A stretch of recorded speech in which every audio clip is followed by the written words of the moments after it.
The most urgent question for most of the last year and a half, as the coronavirus pandemic uprooted lives and killed nearly 600,000 people in the U.S., was how do we stop it? Now that vaccines are being more widely distributed, the focus is shifting to how do we stop it from happening again?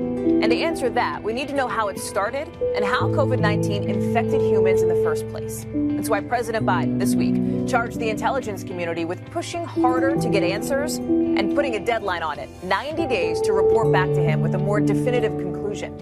Janice McInfrayer has more in our Sunday Focus. For well over a year, the questions have lingered. Did the virus that causes COVID-19 originate in nature, or could it have leaked from a Chinese lab?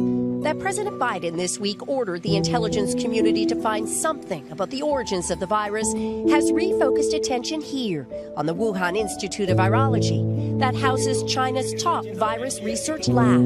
It's less the emergence of any new clues, rather it's the absence of proof of any scenario that might explain the pandemic. I believe we do need the kind of investigation where there's open transparency. From the outset, China has been criticized for a lack of transparency. Wuhan also has China's only biosafety level 4 super laboratory that works with the world's most deadly pathogens to include, yes, coronavirus. The Trump administration embraced the idea. We have people looking at it very, very strongly. Though much of the scientific community dismissed it as a conspiracy theory, yet experts have also questioned the World Health Organization's probe in Wuhan that said a lab leak was extremely unlikely, as the team failed to identify an animal link either.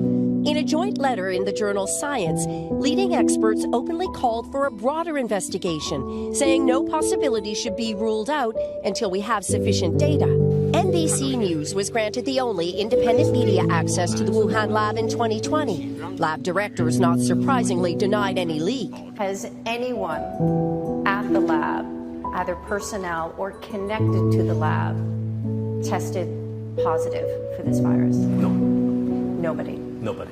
But a newly revealed U.S. intelligence report, confirmed by NBC News, claims 3 lab workers sought treatment for COVID-like symptoms at a hospital shortly before cases exploded in Wuhan. China rejects accusations as a smear campaign and says the WHO should be looking into labs in other countries, including the U.S. Finding the real origin is not the real job of an intelligence officer. It is the job of a scientist.